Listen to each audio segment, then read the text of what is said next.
আপনার কি ক্যালসিয়াম কম, যার কারণে হাড় দুর্বল, দাঁত নড়ছে, পেশিতে টান খাচ্ছে, বা ক্যালসিয়াম ট্যাবলেট খেয়েছেন বহু কিন্তু কোনো কাজ হচ্ছে না? তাহলে আজকের ভিডিওটা আপনার জন্যই। আসসালামু আলাইকুম ওয়া রাহমাতুল্লাহি ওয়া বারাকাতুহু। আমি ইউনানি ডক্টর আব্দুল হামিদ, শিফা আয়ুর্বেদ সেন্টার চ্যানেলের পক্ষ থেকে আজকে আপনাদের সামনে এসেছি। হাড়, দাঁত, পেশি, রক্ত ও স্নায়ুর স্বাস্থ্যের জন্য একটা বিশেষ ভীষণ গুরুত্বপূর্ণ বিষয়। ক্যালসিয়াম একটি মাইক্রো বা মেজর মিনারেল, কিন্তু প্রশ্ন হলো যে সব ক্যালসিয়াম কি শরীর গ্রহণ করতে পারে? আজকাল আমরা ক্যালসিয়াম ট্যাবলেট বহুত খাই, সিরাপ খাই, তবু কিন্তু ঘাটতি থেকেই যাচ্ছে। এর কারণ কি? কারণ হলো শরীর সেই ক্যালসিয়াম ঠিকভাবে শোষণ করতে পারে না। প্রাচীন আয়ুর্বেদ বলে যে ক্যালসিয়াম প্রাকৃতিক ও ক্ষারীয়, সেটাই শরীর সহজে গ্রহণ করে। তাহলে এর প্রাকৃতিক সমাধান কি? সমাধান হলো আমাদের খাওয়ার যোগ্য চুন। এটা হোয়াইট ওয়াশের চুন নয়, কিন্তু মনে রাখবেন এটি শোধিত, পরিশোধিত এবং খাদ্য উপযোগী হওয়া চাই।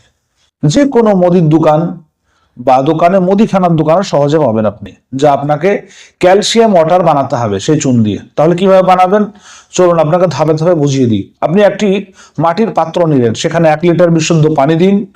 পানিতে 5 থেকে 6 গ্রাম পাথরের চুন দিয়ে দিন। কিছুক্ষণের মধ্যে দেখবেন পানি আস্তে আস্তে গরম হয়ে সেই চুনটা গলে যাচ্ছে। এখন পাত্রটি আপনাকে 3 দিন রেখে দিতে হবে। প্রতিদিন কাঠের চামচ দিয়ে 3 থেকে 4 বার আপনাকে নড়াতে হবে। 4 নম্বর দিন উপর থেকে স্বচ্ছ পানি সাবধানে তুলে নিতে হবে। নিচে যে ঘোলা অংশ আছে সেটা কিন্তু নাড়বেন না, মনে রাখবেন। এবার প্রায় 750 মিলি ক্যালসিয়াম ওয়াটার পাবেন এর থেকে।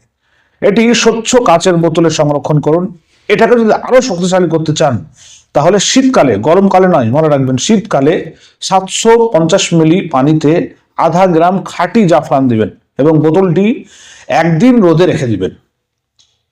তারপরে এবার ব্যবহার করবেন। এটা কিন্তু গরমের জন্য নয়, এটা মনে রাখবেন।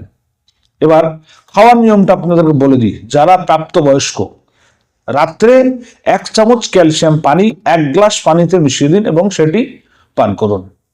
যাদের বয়স 3 থেকে 6 বছর 8 থেকে 10 ফোঁটা, 7 থেকে 12 বছর যাদের বয়স 10 থেকে 12 ফোঁটা, আর 12 থেকে 17 বছর বয়স তাদের সর্বোচ্চ 2 চামচ।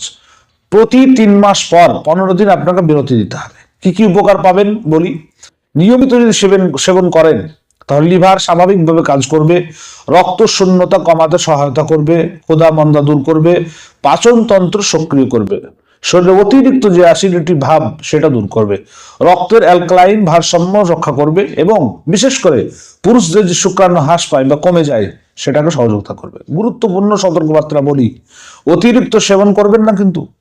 কিডনি যাদের স্টোনে আছে, গুরুত্বপূর্ণ বা গুরুতর অসুস্থ আছেন বা গর্ভাবস্থা আছেন, তারা অবশ্যই বিশেষজ্ঞ ডাক্তারের সঙ্গে পরামর্শ করতে হবে, এটা মনে রাখবেন। ভিডিওটি যদি আমার উপকারী মনে হয় আপনার, তাহলে অবশ্যই আমার এই চ্যানেলটি সাবস্ক্রাইব করুন এবং আমাদের পাশে থাকুন। আবার দেখা হবে আরো একটি স্বাস্থ্য বিষয়ক ভিডিও নিয়ে। ধন্যবাদ।